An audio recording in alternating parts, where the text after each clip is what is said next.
A very good morning to class 6th. Hope you all are very fine. And class, as we have completed our chapter 4, the earliest cities of history. So today we will solve the exercises of this chapter. So let's start class. The chapter 4, the earliest cities. The question 1 is define the terms. Define the terms में आपको definition बतानी है कि कौन कौन से in terms का क्या मीनिंग है। तो देखिए फर्स्ट वन इज द सिटैडल। सिटैडल क्या होता है?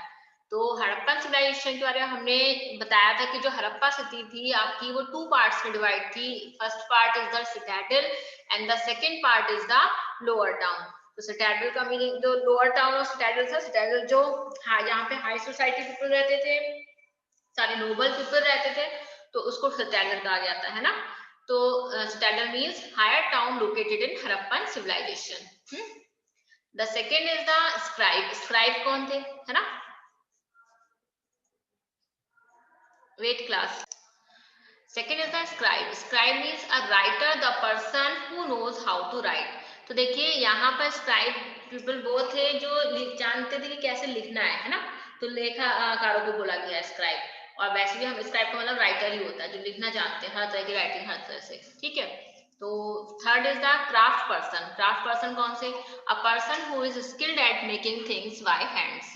तो जो हाथ से चीजें बनाते हैं तरह तरह की। आपका भी आप जानते हैं क्राफ्ट का आपका एक एग्जाम होता है, तो उसमें आप जितना ही वेस्ट मटेरियल है या कोई नया मटेरियल भी है तो उससे आप नई चीज तैयार करते हैं। तो इसी तरीके से आपका क्राफ्ट पर्सन उन्हीं को बोलते हैं। तो ऐसे पर्सन जो अपने जो हाथों से अच्छी अच्छी कलाकारी करते हैं तो उसको बोलते हैं, उनको बोलते हैं क्राफ्ट पर्सन। फिर second word is the plough. Plough क्या था? A tool is to dig earth and turn the soil for planting seeds. तो जैसे हल खेत जोतने के लिए हल होता है, उसी तरीके से उस वक्त क्या था, एक टूल था जो कि आपको सीड्स को बोने के लिए, बीजों को बोने के लिए मिट्टी को जब फसलें तैयार फसल खेती करते थे तो उस समय मिट्टी को मतलब खुदाई करने के लिए, जोतने के लिए जो टूल यूज कर रहे थे वो प्लो कहलाया था और इसलिए उनको प्लो बोलते थे। फिर fifth one is the seal. Seals क्या थे? A piece of wax, lead और other material with an individual design stamped into it. Seal की मैंने आपको पिक्चर दिखाई थी, मिट्टी के ऐसे चीजें थी जिन पर कुछ डिजाइन एनिमल्स वगैरह की पिक्चर बनाई गई थी, है ना, जैसे हम क्ले आर्ट करते हैं इसी तरीके। तो उन्हें सील्स कहा गया है, वो सील्स कहलाती हैं। इसी के बाद में second question is the choose the correct option from the following. तो first one is the which one of the following is one of the oldest cities of the subcontinent. इनमें से हमारे पास 4 ऑप्शंस दे रखे हैं जिनमें से हमें oldest city बतानी है। तो पहले देखिए चंडीगढ़ है, सेकंड ऑप्शन नोएडा है, थर्ड हड़प्पा है। तो आंसर हमारा क्या हो जाएगा? हड़प्पा। हम लोगों ने चैप्टर में हड़प्पन सिविलाइजेशन ही तो पढ़ी है ना। और फोर्थ आपका ऑप्शन है नन ऑफ दीज। तो right answer is the Harappa. Second question is the earliest cities developed around. तो अर्लिएस्ट सिटीज थी वो कहाँ पे डेवलप हुई थी, कब, मतलब कितने समय पहले, उनकी टाइम पीरियड क्या थी? तो 2700 years ago. Fourth, third is the which of the following were the people who planned the construction of the special buildings in the city. तो देखिए यहाँ पर दे रखा है कि वो लोग कौन थे, उन लोगों को क्या क्या जो ये प्लान करते थे कि सिटीज में बिल्डिंग्स किस तरीके से बनेगी। तो हमारे पास 4 ऑप्शंस है, the farmers, the herders, the rulers and the ministers. तो देखिए right answer is the rulers. मैंने आपको समझाया भी था, रूलर्स स्क्राइब बताया था। तो ऐसी तरीके से रूलर्स जो ये डिसाइड करते थे कि बिल्डिंग्स किस तरीके की बनेगी, उनका कंस्ट्रक्शन कैसा होगा। फिर fourth is the Harappan seals are generally of. Harappan seals generally किस शेप में थी? तो of square shape, rectangular shape, round shape या नन ऑफ दीज। तो कौन सी थी हमारी? Rectangular shape. फिर fifth one is the Harappan city Dholavira was divided into. अब जैसे हड़प्पन सिटी का बताया था वो 2 पार्ट्स में डिवाइड थी आपकी, कौन कौन से थे? सिटैडल एंड लोअर टाउन। इसी तरीके से आपकी जो धौलावीरा सिटी है वो आपकी 3 पार्ट्स में डिवाइड थी, ठीक है। आपका सिटैडल, लोअर टाउन और middle town, middle town and lower town, है ना। तो ये 3 पार्ट्स है, सिटैडल, मिडिल टाउन और लोअर टाउन। तो 3 पार्ट्स थे इसके। Answer is the 3 parts. Next is the state true और फॉल्स। हमारा नेक्स्ट क्वेश्चन जो है वो है ट्रू और फॉल्स का, हमें ट्रू और फॉल्स बताने हैं। तो देख लीजिए, पहला A very special tank, the Great Public Bath, was found in Mohenjo-daro during excavation. मैंने आपको बताया था ना कि खुदाई में एक पब्लिक बाथ मिली है, स्नानागार बड़ा सा, जिसमें बीच में जो है पानी भरा होता था और चारों तरफ से सीढ़ियां होती थी और कुछ स्पेशल ओकेजन, पूजा वगैरह का कोई सेरेमनी है, रिलीजियस सेरेमनी, तो वो सब वहां पे होती थी। तो वो कहाँ पे मिली है हमें खुदाई करने पर? मोहनजोदारो में। तो ये ट्रू है ना? हाँ, तो ये ट्रू है हमारा। फिर है second, fire altars have been found in Kalibangan and Lothal. और कालीबंगन और लोथल जो आपके गुजरात वाले रीजन में है, लोथल, तो वो कहाँ पर, वहां पे आपको क्या मिली है? फायर अल्टर्स, जो आग जला, आग की होती है, यज्ञ वगैरह जिसमें होते कुंड होते हैं, तो वो वहां पर मिली है। तो वो आपकी क्या कहाँ, तो ये भी स्टेटमेंट क्या हो जाएगा? True. The third is the specialist is a person who is trained to do several kinds of work. Specialist वो पर्सन होता है जो आपके, स्पेशलिस्ट आप किसे कहेंगे? जैसे होता है ना कि हम कहते हैं हार्ट स्पेशलिस्ट, या डॉक्टर के पास जाते हैं ना कि वो इसका स्पेशलिस्ट है, तो जिसको जो काम बहुत अच्छे से आता है, उसकी बहुत बारीकी से उसको जो है नॉलेज होती है, उसको हम स्पेशलिस्ट बोलते हैं। तो पहले भी यही था, a specialist is a person who is trained to do several kinds of work, जो कई सारे काम कर सकता था। तो ये बात सही है, ट्रू। फिर है fourth is the raw material like copper, tin, gold, silver and precious stone used by Harappan were available locally. तो देखिए मैंने लास्ट क्लास में आपको ये चीज बताई है कि रॉ मटेरियल वाला टॉपिक जो हमने कवर किया था, उसमें बताया था कि जो रॉ मटेरियल था वो तो उनको कुछ रॉ मटेरियल था वो तो उन्हें लोकली अवेलेबल हो जाता था, लेकिन इसके अलावा जो मटेरियल थे, मेटल्स थी आपकी, कॉपर, टिन, गोल्ड, सिल्वर, ये वो जो है डिस्टेंस प्लेसेस पे जाते थे। राजस्थान नाम बताया था, ओमान बताया था, अफगानिस्तान बताया था, वेस्टर्न एशिया के कुछ पार्ट्स बताई थी कंट्रीज आपको। तो यह स्टेटमेंट ये कह रहे हैं यहाँ पे लोकली, तो this statement is false. Fifth one is the cities of Dholavira and Lothal give glimpses of Harappan culture. जो धौलावीरा और लोथल, धौलावीरा मैंने आपको जब लास्ट में हड़प्पन सिटीज में एक बुक दिखाया था, उसमें धौलावीरा और लोथल के बारे में ही आपको बताया, जो कि गुजरात में थी। तो ये हड़प्पन कल्चर में एक ग्लिम्पिस का मीन से एक अलग यूनिकनेस जोड़ती है ना। तो उनकी अच्छे सिटीज थी जिनमें बहुत सारी चीजें मिली है, स्टोन्स वगैरह मिले ना लोथल में आपको, तो इसलिए क्या हो जाएगा? ये भी ट्रू। फिर है D, question D, answer the following question. ये आपके एनसीईआरटी से हैं सारे क्वेश्चंस, तो देख लीजिए। First, how do archaeologist know that cloth was used in the Harappan civilization. NCERT का आपका क्वेश्चन 1 है कि आर्कियोलॉजिस्ट कैसे पता चला कि हड़प्पन सिविलाइजेशन में क्लोथ कपड़ा यूज होता है। तो जो ये सिविलाइजेशन है वहां पे जो जो चीजें मिली हैं उसी से जो है साइंटिस्ट ने, जियोलॉजिस्ट ने, इस चीज का आर्कियोलॉजिस्ट ने ये चीज बताई है कि ये पाया गया है। तो ऐसे ये क्वेश्चन आपका ये पूछा जा रहा है कि कपड़ा के बारे में कैसे पता चला, तो देख लीजिए answer. Archaeologist found actual pieces of cloth attached to the lid of silver vase and some copper objects at Mohenjodaro. उनको मोहनजोदारो में कुछ कॉपर ऑब्जेक्ट्स मिले हैं जहां पे कपड़ा लिपटा हुआ, उस पे ढका हुआ मिला है। तो इसका मतलब अगर वो खुदाई मिली है तो वो चीजें वहां पर यूज हो रही थी, तभी तो प्राप्त हुई है ना। तो they have also found spindle whorls which were used in spindle threads. This shows Harappan civilization were using cloth. और इसी तरीके से उन्हें स्पिंडल वॉल्स मिली, स्पिंडल तकली मिली है, तकली में धागा लिपटा जाता है, मैंने पिक्चर दिखाई थी आप लोगों को। तो वो आपके जो है वो भी मिली है, जो धागा बुनने के काम में आती है। तो इसका मतलब जब धागा बुना जा रहा है इसका मतलब कपड़ा बन रहा होगा, है ना, तभी तो उसी से तो स्पिंडल से ही तो धागा बना के कपड़ा बनाया जाता है। तो इसलिए ये बताता है कि हाँ, कि हड़प्पन सिविलाइजेशन जो है आपका कपड़ा यूज कर रही थी। फिर इसी में आपका एनसीईआरटी क्वेश्चन सेकंड है, match the column. Match the column में आपके कॉलम ए में copper, gold, tin, precious stones दे रखे हैं, और कॉलम बी में गुजरात, अफगानिस्तान, राजस्थान और कर्नाटका दे रखा है। तो कॉपर देखिए आपकी कहाँ थी, आंसर्स में आपके कॉपर आपको कहाँ से प्राप्त हो रही थी? उन लोगों को राजस्थान से लेते थे वो लोग, और गोल्ड के लिए वो लोग कर्नाटका से लाते थे, और जो टिन की अवेलेबिलिटी वो कहाँ से पूरी करते थे? अफगानिस्तान से, और प्रीशियस स्टोन गुजरात यानी लोथल। ठीक है, ये आपको बताया गया था। क्वेश्चन अगर ये बनता भी है ना कि स्टोन्स लोथल किस लिए फेमस था, तो लोथल आपका जो है प्रीशियस स्टोन्स के लिए ही फेमस था। Now question third, why were metals writing the wheels and the plough important for the Harappan?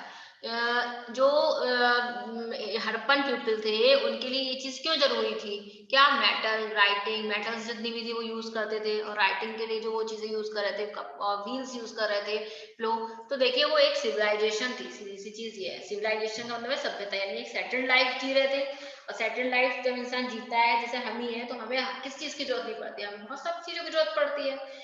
Education में हर चीज की जरूरत है। और कहीं भी देखें, घर में भी अगर हम अगर हाउस वाइफ है, हमारी मदर वगैरह होती है ना, तो उनसे पूछिए, उन्हें भी हर चीज की जरूरत पड़ती है। तो एक लाइफ बेड सेटल्ड लाइफ जीने के लिए आपको सब चीजों की जरूरत पड़ी, चाहे वो मेटल हो, चाहे वो राइटिंग हो, चाहे वो व्हील हो। तो इसी तरीके से जो हड़प्पन के लिए क्यों इंपॉर्टेंट थी, तो वो लोग भी एक सेटल्ड लाइफ जी रहे थे। तो देखिए फर्स्ट आपका है मेटल्स। तो they use for making vessels, ornament, weapon and tools. जो यूज आज हम करते हैं मेटल का, वही यूज वो लोग भी कर रहे थे बर्तन बनाने में, ऑर्नामेंट्स बनाने में, वेपन्स बनाने में, है ना, और टूल्स बनाने में। तो यही आज भी हमारी यूज है। हम लोग भी तो औजार हैं, चाकू छुरी देखिए ना, बड़ी होती है ना आयरन की। फिर सेकंड आपका है writing. It was important for communication. तो राइटिंग का सबसे बड़ा यूज तो यही है, कम्युनिकेशन। हम भी तो बुक्स हैं और मैगजीन्स हैं, न्यूज़पेपर्स हैं, तो इनमें राइटिंग का बहुत बड़ा यूज है। तो ये कम्युनिकेशन के लिए एक मीन्स ऑफ कम्युनिकेशन है, तो वो भी इसका यूज कर रहे थे। Wheel, it was important for cards and pottery. Cards और पोट्री बनाने के लिए, कहने का मतलब है जिससे पोट्री ना, जो मिट्टी से बर्तन बनाए जाते हैं, तो वो व्हील पे ही तो कुम्हार देखे होंगे, जैसे जो मिट्टी से बर्तन बनाते हैं, तो व्हील पर, बड़े से पहिए पर जो है बनाते हैं मिट्टी से बर्तन, गोल गोल पहिया घूमता है ना। तो उसके लिए जरूरी था। दूसरी चीज, गाड़ियों में, हमारी जो मोटर बाइक है, स्कूटी, सब में पहिए लगे होते हैं, तभी तो हम एक जगह से दूसरी जगह जाते हैं। तो यही उनके भी यूज थे, वो लोग भी गाड़ियां यूज करते थे, भले ही वो आज की तरह की गाड़ियां नहीं यूज करते थे, पर एनिमल कार्ड्स यूज करते थे ना, तो उनको भी इस चीज की जरूरत थी। फिर है plough. It was use to dig the earth to turn the soil and planting seeds. Plough का यूज मैंने आपको पहले ही बताया। प्लो एक औजार था जैसे हल की तरह, जिसका आप यूज खेती में कर रहे थे, वो लोग कर रहे थे, और जोतने के लिए, खेत को जोतने के लिए। फिर क्वेश्चन 4 आपका आता है, make a list of terricot toys shown in Harappan cities. Terricot toys, टेरिकॉटा आपको बताया था, टेरिकॉटा आपके मिट्टी के जो खिलौने वगैरह थे। तो उस समय हड़प्पन सिटीज में टेरिकॉट, कौन कौन सा टेरिकॉट टॉय वो यूज करे थे? टॉय कार्ट थी, यानी मिट्टी की गाड़ी, मिट्टी का हल यूज कर रहे थे, और टेरिकॉट टॉयज जिसमें आपके गुड़िया गुड्डा, ये सब चीजें मिट्टी की बनी होती थी, तो इन्हीं को टेराकॉट टॉय बोला गया था। तो ये सब चीजें मिली है, इसका मतलब बच्चे खेलने में यूज करते होंगे। आज हम लोग प्लास्टिक के और इलेक्ट्रॉनिक गुड्स यूज करते हैं, है ना, तो उस वक्त की बताई जा रही है। फिर है question 5, make a list of what the, यहाँ पर 2 टाइम्स लिख गया बच्चों। तो make a list of what the Harappans ate and put a tick mark against the things you eat today. तो आज हमें ये बताना है, इसमें ये देखिए, ये मैंने आपको आंसर्स तो लिखे हैं, लेकिन आपको इसमें टिक खुद लगाना है, क्योंकि आप भी इस चीज का कर सकते हैं। हमें यहाँ पे बताना है कि हड़प्पन क्या खाते थे और आज हम क्या खा रहे हैं। तो वीट हड़प्पन खा रहे थे, हम भी खाते थे, हम भी आज गेहूं की रोटियां खाते हैं, वो लोग भी खाते थे। फिर आपका राइस है, फ्रूट है, पल्सेस है, बार्ली है, सिसम है, मस्टर्ड है, लिंसिड है, ये सब आपकी दालें हैं। और सब्जियां हैं, फ्रूट्स है, वो सब चीजें वो भी खा रहे थे, वही सब चीजें हम भी खा रहे हैं, है ना। तो यही आपके सारे मटेरियल्स हैं, ये चीज की लिस्ट है। फिर सिक्स्थ आपका क्वेश्चन है, do you think that the life of herders and farmers who supplied food to the Harappan cities was different from that of the farmers and herders you read about in chapter 3, give reason for your answer. ये कह रहे हैं कि आपने जैसे chapter 3 पढ़ा था हम लोगों ने इससे पहले हिस्ट्री का, तो जो उसमें बताया, जैसे उसमें लाइफ बताई गई है फार्मर और हर्डर्स की, और तो क्या हड़प्पन पीपल भी सेम लाइफ थी क्या? उनका भी सेम प्रोसीजर, मतलब सेम जीवन जीते थे? हमें इसका एक कंपैरिजन बताना है। तो देखिए पहला है irrigation. Irrigation, earlier farmers and herders did not have irrigation facilities. ठीक है, जो अर्लियर फार्मर्स थे, जो हमने चैप्टर 3 में देखा, उनको इरिगेशन फैसिलिटीज नहीं थी, वो नहीं जानते थे कि कैसे क्या करना है। तो यहाँ पर, तो unlike their later counterparts, और बाद में धीरे धीरे क्या हुआ, ये चीज बढ़ी। यानी सम टाइम, देखिए टाइम के अकॉर्डिंग पैसे भी, पहले का जमाना क्या था और आज की सोसाइटी आप देख सकते हैं, डेवलपमेंट है ना। तो वही चीज थी, क्योंकि हड़प्पन सिविलाइजेशन बाद किया, ये तो फिर उसी तरीके से होगा। फिर नेक्स्ट है यहाँ पर कि स्टोरेज। स्टोरेज क्या था? सामान, स्टोरेज मतलब सामान को रखना।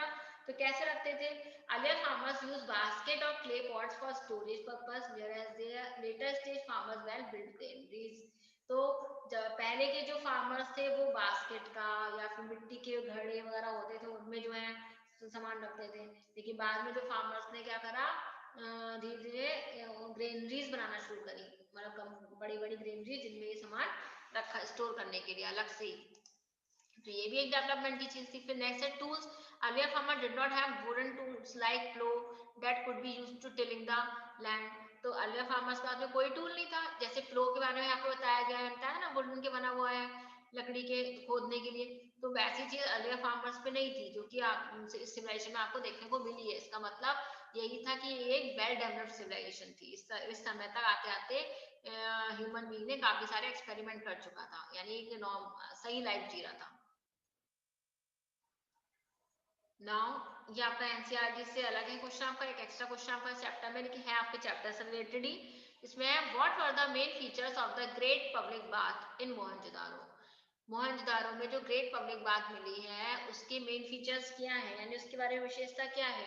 तो पहली है it is found on the sea turtle in Mohenjodaro and looks like a special rectangular tank. ये एक स्पेशल मोहनजोदारो में मिली है। दूसरी चीज स्पेशल रेक्टेंगुलर टैंक की जैसे दिखती है, जैसा अगर हम पब्लिक बाथ है तो उस समय के टाइम पर ये चीज मिलना तो सोची जाएगी ना, तो इस तरीके से ये पहली चीज की है। फिर सेकंड है it was lined with bricks and coated with plaster. दूसरी चीज ये है कि प्लास्टर से और ब्रिक्स से अच्छे से बनी हुई है, मतलब पक्की बनी हुई है। There were bathrooms on all its sides that were probably used as changing rooms. और उस समय के हिसाब से देखिए तो उसके चारों तरफ क्या बने हुए हैं, बाथरूम्स बने हुए हैं साइड से, जिसमें ये समझ में आता है कि बाथरूम इसीलिए होंगे चेंजिंग रूम के रूप में, क्योंकि आज भी हम देखिए नहीं तो अगर हम आज के टाइम के अकॉर्डिंग देखें तो कोई नई चीज नहीं है, लेकिन इतने साल पहले भी ये चीज थी। वो चीज यानी जो आज हम जैसे देखते हैं ना कुंड वगैरह घाट बने होते हैं, तो हम भी तो जाते हैं कहीं घूमने जहाँ नदियां वगैरह होती हैं, घाट होते हैं, तो नहाने के लिए स्नान करने के लिए तो साइड से बाथरूम वगैरह होते हैं, सीढ़ियां होती नीचे उतर के हम लोग पानी को छिड़कते हैं, नहाते हैं। हरिद्वार वगैरह में आपको देखने को मिलेंगे या टीवी पे आप देख सकते हैं। तो वो चीजें हमने यहीं से तो सीखी है, क्योंकि इतने साल पहले ऐसा होगा तो उसी से देख के तो ये चीजें बनाई गई होंगी आज। तो यही है यहाँ पर। फिर scholars generally agree that important people took bath in this tank on special occasion during religious ceremony. दूसरी चीज स्कॉलर्स ने यानी जिन्होंने सिविलाइजेशन की स्टडीज की है उन्होंने ये बताया है कि इसका यूज क्यों किया जाता होगा।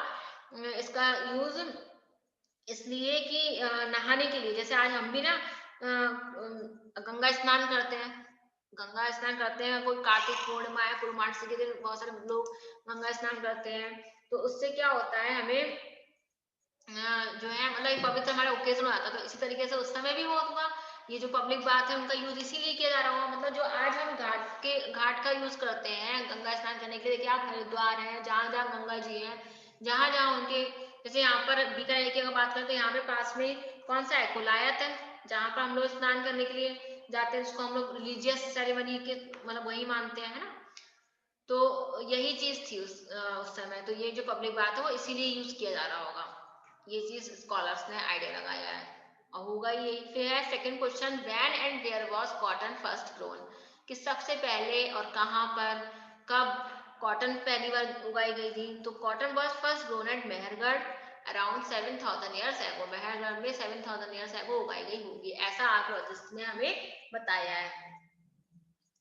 फिर आपका आता है मैप वर्क। देखिए यहाँ तक आपके क्वेश्चन सारे कंप्लीट हो गए, एक्सरसाइज हो गई, है ना। पूरा चैप्टर कवर कर रहे हैं हमारे सारे क्वेश्चंस। अब हमारा मैप वर्क है। यहाँ पे उन्होंने कहा है on an outline map of India mark out the important site of the Harappan civilization. आपको अपनी नोटबुक में इंडिया का एक पॉलिटिकल मैप लेना है और ये सिटीज हड़प्पन सिविलाइजेशन के इंपॉर्टेंट साइट्स को आपको शो करना है। देखिए यहाँ पर ये मैप बना हुआ है ना। आपको क्या करना है, आप इंडिया का मैप लेंगे जिसमें पाकिस्तान वाला रीजन भी आएगा आपका, तो उसमें आप क्या करेंगे, आप इन सिटीज को जो हड़प्पन सिविलाइजेशन की है, देखिए यहाँ पर नीचे इसको पिंक कलर से जितना भी हाईलाइटेड एरिया है वो आपका एक्सटेंट ऑफ द सिविलाइजेशन लिखा हुआ है ना, इंडेक्स में नीचे देख लीजिए। यहाँ पर देख लीजिए इंडेक्स में आपका एक्सटेंट ऑफ सिविलाइजेशन में पिंक कलर का दे रखा है तो जहां जहां ये यहाँ से यहाँ तक पूरी आपकी हड़प्पन सिविलाइजेशन फैली हुई थी। फिर रेड पॉइंट जो बने हुए हैं, ये रेड डॉट डॉट बने ना, तो ये आपकी साइट ऑफ द सिविलाइजेशन है। जैसे यहाँ से देख लीजिए, इंडिया के गुजरात मेहरगढ़ के बारे में आपको बताया था, कॉटन हुई है, तो आपका गुजरात में देख लीजिए। और भगतरव है, मेहरगढ़ है, लोथल है। फिर आगे बढ़े तो इधर को एंट्री कीजिए, आपका रंगपुर है, रोजजी है, सुरकोटरा है, और चंदाड़ू है, आमरी है, देसलपुर है ना, और ये डावरकोट, डाल, ये सब पाकिस्तान के रीजन में आ गया हम लोग। कोटजी, मोहनजोदारो पाकिस्तान वाला एरिया आ गया। और यहाँ पर मेही, नाल, झुकर, ये सब हड़प्पा, ये सिटीज आपकी ये पाकिस्तान में आ गई। ठीक है, तो ये आपको जो है आपको शो करनी है इंपॉर्टेंट साइट्स। नेक्स्ट देख लेते हैं। फिर देखिए यहीं पे आपका जो है चैप्टर एंड हो रहा है। एक चीज और देख लीजिए, यहाँ पे लास्ट में मॉडर्न सिटीज दे रखी है कि पहले की और मॉडर्न सिटीज आपकी ये हाईलाइटेड कर रखी है, मुंबई है, दिल्ली है, तो ये तो आज भी है ना। और present international boundary of India, जहाँ पे ये डॉट डॉट से है, वो आपकी पूरी इंटरनेशनल बाउंड्री है इंडिया की, कि इंडिया प्रेजेंट में मतलब यहाँ से आता, क्योंकि पहले इंडिया और पाकिस्तान वाला एरिया एक ही था तब तब की ये सिविलाइजेशन है ना। तो ये आप मैप अपनी नोटबुक में क्या करेंगे, आप इंडिया का पॉलिटिकल मैप लेंगे और उसमें ये साइट्स को शो करेंगे। और इसके अलावा भी अगर कोई दिक्कत होती है, then you can contact me, you have to do it in your notebooks. So for today it is enough class. So thank you class, have a nice day to all.